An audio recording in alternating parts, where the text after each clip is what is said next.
नमस्कार. एकाक्षी MPSCमध्ये आपल्या सर्वांचं स्वागत आहे. आज आपण उत्तर मुघल्स या टॉपिकवर लेक्चर बघणार आहोत. उत्तर मुघल्स इंग्लिशमध्येच काय म्हणतात, लेटर मुघल्स. तर आधी हे समजून घ्या की ह्या टॉपिकचं महत्त्व काय आहे. तर राज्यसेवा पूर्व परीक्षा 2014मध्ये यापूर्वी आपल्याला प्रश्न विचारण्यात आलेला आहे. 4 मुघल बादशहांची नावं देण्यात आली होती आणि सांगितलं होतं की सिक्वेन्स लावा म्हणून. तर मग जर त्याच्यावरच प्रश्न विचारायचा झाला तर आपल्याला काही गोष्टी माहिती पाहिजे उत्तर मुघल्स यांच्याविषयी. तर म्हणून हा व्हिडिओ घेऊन येत आहे. उदाहरणार्थ काही गोष्टी सांगायच्या झाल्यात तर रंगीला हे कोणत्या मुघल बादशहाला म्हटलं जायचं, किंवा महादजी शिंदे यांनी कोणत्या उत्तर मुघल बादशहास गादीवर बसवलं होतं, किंवा राजाराम मोहन रॉय यांना राजा ही पदवी कोणत्या मुघल बादशहाने दिली होती. तर या गोष्टी आपल्याला माहिती पाहिजेत. भविष्यात त्याच्यावर प्रश्न तयार होऊ शकतो. तर त्यासाठी हे लेक्चर महत्त्वाचं आहे. तत्पूर्वी हे बघूया उत्तर मुघल्स म्हणजे नेमके कोणते आणि ग्रेटर मुघल्स म्हणजे नेमके कोणते. तर बाबरपासून औरंगजेबापर्यंत जेवढे काही बादशाह होऊन गेले, सम्राट होऊन गेले, त्यांना म्हणतात ग्रेटर मुघल्स. आणि औरंगजेबाच्या मृत्यूनंतर बहादूर शाह जफर जो 1857च्या उठावात होता बघा, बहादूर शाह जफर, तर तिथपर्यंत जे कोणते होऊन गेले त्यांना म्हणतात लेटर मुघल्स. तर सुरुवात करूया आजच्या व्हिडिओला. तर जो पहिला उत्तर मुघल आहे तो आहे शाह आलम पहिला किंवा बहादूर शाह पहिला किंवा मुअज्जम. तिन्ही पण नावं महत्त्वाची आहेत आणि तिन्ही पण नावं आपल्याला तोंडपाठ पाहिजेच. कारण जर आयोगाने नावं बदलून किंवा कन्फ्यूज करण्याचा प्रयत्न करायचा झाला तर आपल्याला हे तिन्ही नावं माहितीच पाहिजे. त्यामुळे पुन्हा एकदा सांगते, शाह आलम पहिला, बहादूर शाह पहिला किंवा मुअज्जम. कारकीर्द त्याची कारकीर्द कुठून कुठपर्यंत होती तर 1707 ते 1712. तर आधी आपण बघूया पार्श्वभूमी काय होती. तर 20 फेब्रुवारी 1707 रोजी औरंगजेबाचा मृत्यू झाला. औरंगजेबाचा मृत्यू झाला, वय किती होतं त्यांचं? 88 वर्ष. तर आता यामध्ये ही 20 फेब्रुवारी नाही लक्षात राहिलं तरी चालेल, पण 1707 हे वर्ष आपल्याला माहिती पाहिजे. जसं इतिहासात काही वर्ष महत्त्वाचे असतात तर त्याचप्रमाणे हे वर्ष पण त्याच्यातच मोडतं की 1707 हे वर्ष आपल्याला माहितीच पाहिजे. 1707ला काय होतं, औरंगजेबाचा मृत्यू होतो. त्याचा मृत्यू झाल्यानंतर त्याची जी मुले असतात, मुअज्जम उर्फ आलम म्हणजे ज्याच्याविषयी आपण बघतोय, मुअज्जम उर्फ आलम, त्याच्यानंतर आझम आणि कामबख्श यांच्यामध्ये सत्तेसाठी संघर्ष सुरू होतो. तर मुअज्जम आणि आझम किंवा आलम, मुअज्जम उर्फ आलम किंवा आझम यांच्यात 18 जून 1707ला बॅटल ऑफ जजाऊ हे ठिकाण कुठे आहे तर आग्र्याजवळ आहे. 1707ला काय होतं, जून 1707ला त्या दोघांमध्ये, सध्या कामबख्शचा विचार करू नका, त्याचा रोल पुढे आहे. तर पहिले 18 जून 1707ला बॅटल ऑफ जजाऊ होते आणि त्याच्यात काय होतं, आझमचा पराभव होतो आणि मुअज्जम त्याला ठार करतो. म्हणजेच कोणाला ठार करतो तो, तर त्याच्या सख्ख्या भावाला ठार करतो. तर मुअज्जमने बहादूर शाह पदवी घेऊन आझमचा पराभव केल्यानंतर मुअज्जम काय करतो तर बहादूर शाह पदवी घेऊन स्वतःला सम्राट घोषित करतो. जेव्हा तो स्वतःला सम्राट घोषित करतो तेव्हा त्याचं वय किती असतं, 62 वर्ष असतं. त्याच्यानंतर जे बहादूर शाह तो पदवी तर घेतो आणि त्याच्यानंतर हैदराबादजवळ कामबख्श याला ठार करतो. हे बघा, 1709मध्ये हैदराबादजवळ तो कामबख्श याला ठार करतो. नंतर त्याच्या कारकिर्दीत घडलेल्या ज्या घटना आहेत त्या आता बघूया. दिल्लीच्या सिंहासनावर तो विराजमान होतो आणि शांततेच्या धोरणाचा अवलंब करतो. तर शांततेच्या धोरणाचा अवलंब करण्यामध्ये पहिलं उदाहरण काय बघता येईल तर 1689 पासून मुघलांच्या कैदेत असलेल्या छत्रपती शाहू महाराजांची त्याने सुटका केली. छत्रपती शाहू महाराज कोण तर छत्रपती संभाजी महाराज यांचे सुपुत्र. ठीक आहे. 1689 पासून मुघलांच्या कैदेत असलेल्या छत्रपती शाहू महाराजांची त्याने सुटका केली व त्यांना दक्षिणेत जाण्याची अनुमती दिली. त्याच्यानंतर दुसरं उदाहरण बघता येईल तर बुंदेला व जाट यांच्याबरोबर समझोता होऊन त्यांचे प्रमुख अनुक्रमे छत्रसाल व चूडामण यांना मुघल सेवेत घेण्यात आले. आता हा पॉईंट महत्त्वाचा आहे. यांच्यासोबत त्याने सलोखा स्थापन केला. पुढे काय म्हटलं आहे, शिखांबरोबर मात्र बहादूर शहाला संघर्ष करावा लागला. गुरु गोबिंद सिंग यांच्या मृत्यूनंतर शिखांनी बंदा बहादूरच्या नेतृत्वाखाली मुघलांविरुद्ध बंड पुकारले. आता काही पुस्तकांमध्ये बंदा बहादूर असं नाव आहे आणि काही पुस्तकांमध्ये बंदा बैरागी हे नाव आहे. मी दोन्ही नावं मुद्दामून मेन्शन केले आहेत. तर मुघलांविरुद्ध बंदा बहादूर यांच्या नेतृत्वाखाली बंड पुकारलं जातं, परंतु बंदा बहादूर यांचा त्यात पराभव होतो. 17 फेब्रुवारी 1712ला बहादूर शहाचा मृत्यू होतो. प्रसिद्ध लेखक सिडनी ओवन म्हणतात, ज्याच्याविषयी काही चांगले शब्द वापरता येतील असा हा शेवटचा मुघल सम्राट होता. हे वाक्य पण लक्षात ठेवा. जर विचारायचं झालं तर विचारू शकतात की असंही म्हणू शकता सिडनी ओवेनचं वाक्य कोणतं आहे, किंवा हे वाक्य देऊन खाली पर्याय देऊ शकता की हे वाक्य नेमकं कोणत्या लेखकाने म्हटलं आहे. तर अशा पद्धतीने पहिला उत्तर मुघल सम्राट इथे आपला कंप्लीट होतो. आता वळूया पुढच्या मुघल सम्राटाकडे. दुसऱ्या मुघल सम्राटाचं नाव काय आहे तर जहांगीर शाह. कारकीर्द काय आहे किंवा त्याचं वर्ष काय, त्याचे कारकिर्दीचे वर्ष काय आहेत तर 1712 ते 1713. आता त्याची पार्श्वभूमी बघूया आपण. 1712मध्ये आपण बघितलं इथे बहादूर शहाचा मृत्यू झाला, बरोबर. 1712ला बहादूर शहाचा मृत्यू झाल्यानंतर त्याची जी मुलं असतात जहांगीर शाह, अजीम उशान, रफी उशान आणि जहान शाह, हे जे मुलं असतात ह्या चौघांमध्ये गादीसाठी संघर्ष होतो. तर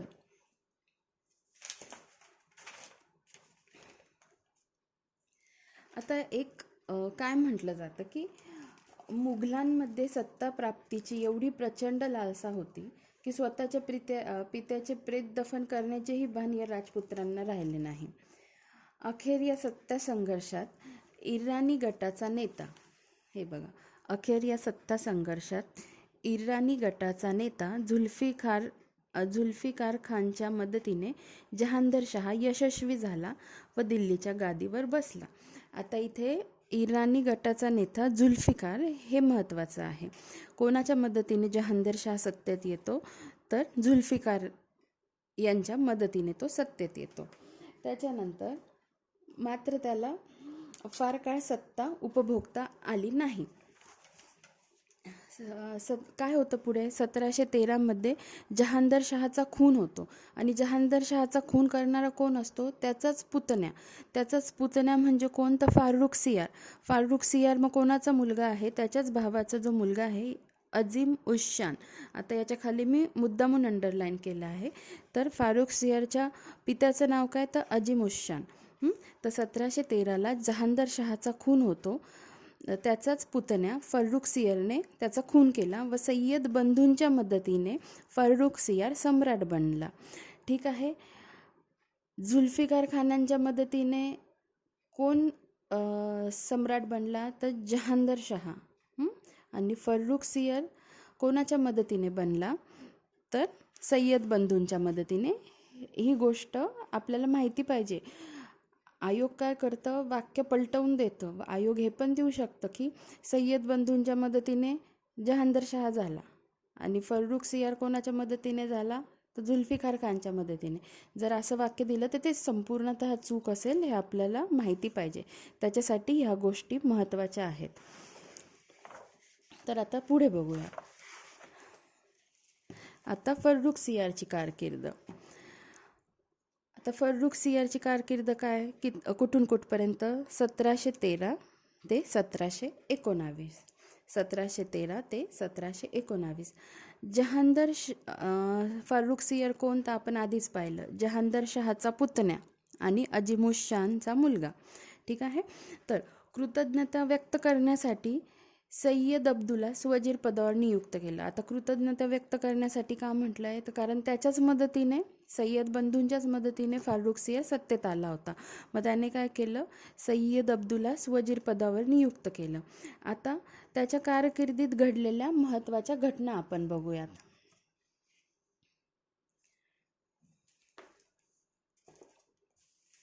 आता हे बघा, महत्त्वाच्या घटनांमध्ये काय येतं, तर शिखांचा नेता बंदा बहादूर हा गुरुदासपूर येथे पकडला गेला व त्याला 1716 दिल्ली येथे ठार करण्यात आले. अतिशय महत्त्वाची गोष्ट आहे. ठीक आहे. आपण याच्यापूर्वी काय बघितलं होतं, तर बंदा बहादूर पहिला मुघल सम्राट जो होता त्याच्यामध्ये त्याचं नाव आलं होतं. ठीक आहे. काय होतं तिथे, की गुरु गोविंद सिंग यांच्या मृत्यूनंतर शिखांनी बंदा बहादूर याच्या नेतृत्वाखाली मुघलांविरुद्ध बंड पुकारला, परंतु त्याचा पराभव झाला आणि ठार कोणाच्या काळात करण्यात आलं, बंदा बहादूर यांना. तर फर्रुख सियर याच्या कार्यकाळात बंदा बहादूर यांना ठार करण्यात आलं. पकडलं कुठे, तर गुरदासपूर येथे, आणि ठार कुठे करण्यात आलं, तर दिल्ली येथे. लक्षात राहू द्या. ठीक आहे. पुढे सम्राटाने पुढची महत्त्वाची घटना काय, तर सम्राटाने 1717 साली ब्रिटिश ईस्ट इंडिया कंपनीला व्यापारात अनेक सवलती दिल्या. त्यातील महत्त्वाची म्हणजे बंगालमध्ये मिळालेली करमुक्त व्यापाराची सवलत. पुढे काय होतं, सय्यद बंधू आणि फारुख सियर हा सम्राट असतो, त्यांच्यात मतभेद निर्माण होता. मग पुढे सय्यद बंधू काय करतात, मराठ्यांच्या मदतीने फर्रुख सियरचा काटा काढतात. म्हणजे फर्रुख सियरचा मृत्यू कधी झाला, तर 1719 बरोबर. त्याच्यानंतर मग सत्तेत कोणाला बसवलं जातं, तर हे दोन आहेत, हे दोन रफी उद्दराजत आणि रफी उद्दौला या दोघांना गादी, म्हणजे आधी याला आणि नंतर रफी उद्दौला गादीवर बसवलं जातं 1719 साली. ठीक आहे. पण बघा, 1719 दिल्लीच्या सिंहासनाने 4 सम्राट पाहिले. याच्यावरून काय कळतं आपल्याला, की राजकीय अस्थिरता किती होती तेव्हा. एकाच वर्षात 4 सम्राट. आता चौथा सम्राट म्हणजे कोणता, तर जो पुढचा असेल तो 1719 मुहम्मद शहा हा गादीवर येतो, म्हणून 4 सम्राट म्हणले आहेत. 4 सम्राट कोणते कोणते 1719 एक तर फर्रुख सियर, त्याच्यानंतर रफी राजत, नंतर रफी उद्दौला आणि त्याच्यानंतर मुहम्मद शहा गादीवर येतो. आता पुढचं बघूया, मुहम्मद शहा. आता मुहम्मद शहाची कारकीर्द किती आहे, तर 1719 ते 1748. तर मुहम्मद शहा काय करतो, त्याच्या कार्यकाळाच्या प्रारंभीच सय्यद बंधूंचा काटा काढून टाकतो. आणि हे महत्त्वाचं आहे, कार्यकाळाच्या प्रारंभीच सय्यद बंधूंचा तो काटा काढतो आणि त्याला रंगीला का म्हटलं जातं, तर हे बघा, ऐशो आराम व राज्यकारभाराकडे दुर्लक्ष यामुळे मुहम्मद शहाला रंगीला हे नाव पडलं. अतिशय महत्त्वाची गोष्ट आहे. रंगीला कोणाला म्हटलं जातं, तर मुहम्मद शहाला म्हटलं जातं. नंतर कारकिर्दीत घडलेल्या घटना, तर मुहम्मद शहाच्या कारकिर्दीत 1737 पेशवा बाजीरावाने दिल्लीवर 1737 पेशवा बाजीरावाने दिल्लीवर आणि 1739 अफगाण शासक नादिर शहाने भारतावर आक्रमण केले. आणि नादिर शहाने काय केलं, दिल्लीची प्रचंड लूट केली. मुघलांकडून कोहिनूर हिरा मयुरासनासह अनेक मौल्यवान वस्तू त्याने हस्तगत केल्या. ठीक आहे. आता पुढे बघूया, महत्त्वाच्या घटना ह्या लक्षात ठेवा. त्याच्यानंतर अवध, बंगाल व हैदराबाद, कोणकोणते, अवध, बंगाल व हैदराबाद ही राज्य याच्याच काळात स्वायत्त झाली व आपले स्वतंत्र बस्तान त्यांनी बसविले. महत्त्वाचा पॉईंट आहे, अवध, बंगाल व हैदराबाद स्वायत्त स्वायत्त झाली व त्यांनी स्वतंत्र बस्तान बसवले. म्हणजेच काय तर निजाम उल मुल्कने दक्षिणेत, सादत खानने अवध प्रांतात, तर मुर्शिद कुली खानने बंगाल प्रांतात स्वतंत्र बस्तान बसवली. आता बघूया पुढचा मुघल सम्राट. पुढचा आहे अहमदशहा. आता अहमदशहा त्याची कारकीर्द काय आहे तर 1748 पासून ते 1754. आता महत्त्वाच्या घटना कोणत्या तर याच्याच काळात काय झालं, अफगाण शासक अहमदशहा अब्दाली याचे भारतावर आक्रमण झाले. ठीक आहे, लक्षात ठेवा, प्रश्न विचारला जाऊ शकतो. अहमदशहा अब्दालीचं आक्रमण कोणाच्या काळात झालं तर हे बघा, अफगाण शासक अहमदशहा अब्दाली याने भारतावर आक्रमण केले. अहमदशहाचा वजीर इमाद उल मुल्क याने त्यास आंधळे बनवून आलमगीर दुसरा याला गादीवर बसवले. ठीक आहे, आता पुढचा कोणता आहे तर आलमगीर दुसरा. आलमगीर दुसऱ्याची कारकीर्द काय 1754 ते 1759.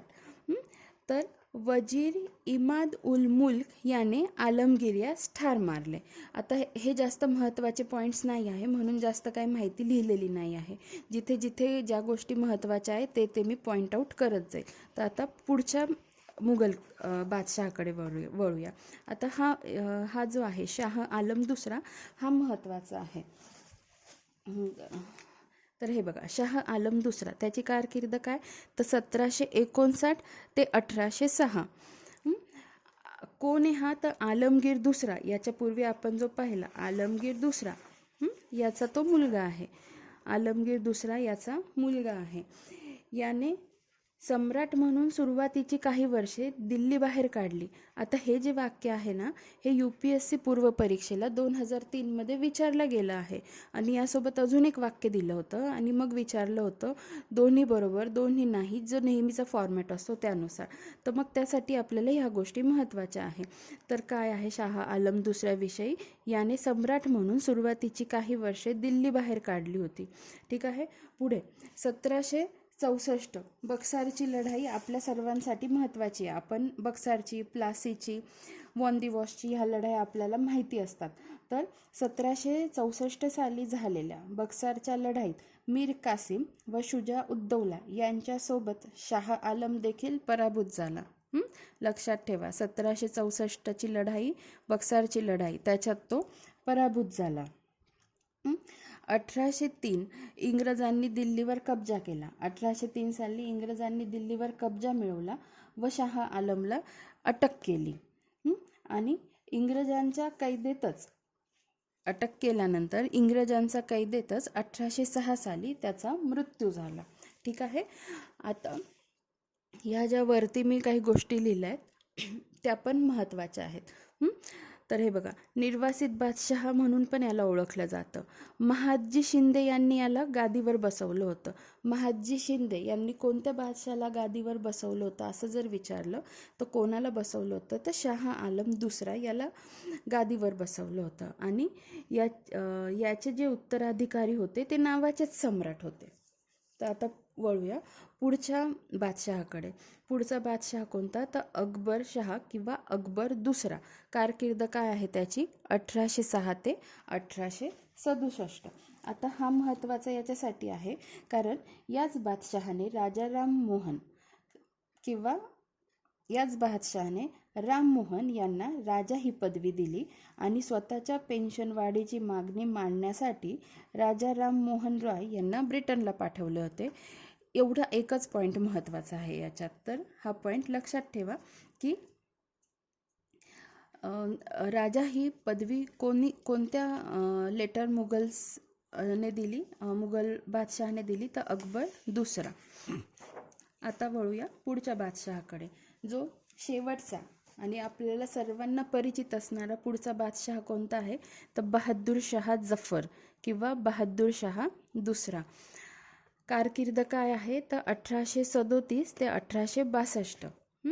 तर बहादूर शाह दुसरा ह्या सगळ्या गोष्टी त्याच्याविषयी महत्त्वाच्या आहेत. काय होता तर अखेरचा मुघल सम्राट होता. याच्याच काळात 1857चा उठाव झाला व बादशहाला रंगून येथे ठेवण्यात आले. 1858 याला रंगूनला हद्दपार करण्यात आले आणि 1862मध्ये तिथेच त्यांचा मृत्यू झाला. आणि मग काय झालं, मुघल सत्ता तिथेच समाप्त झाली.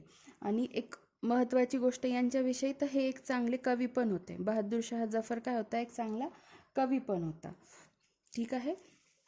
तर अशा पद्धतीने हे जे आहेत टोटल 11 मुघल्स होतात. तसे जर आपण म्हणजे इथे दिसताना आकडा तुम्हाला 9 दिसतोय, पण आपण हे 2 काउंट नाही केलेले त्याच्यात, कारण ते अगदीच कमी कालावधीसाठी आले होते.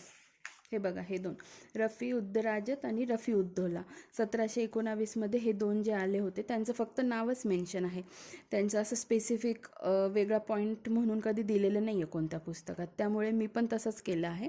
मग तशी संख्या 11 होते आणि यांना धरून संख्या 11 होते आणि यांना जर काउंट नाही केलं तर मग 9 संख्या होते. तर हा व्हिडिओ इथेच समाप्त होतो. तर रिव्हिजन करा आणि रिव्हिजन करा म्हणजे तुमचं व्यवस्थित पाठ होऊन जाईल, जास्त अवघड वाटणार नाही. तर अजून अशाच व्हिडिओसाठी एकाक्षी MPSCला फॉलो करा. धन्यवाद.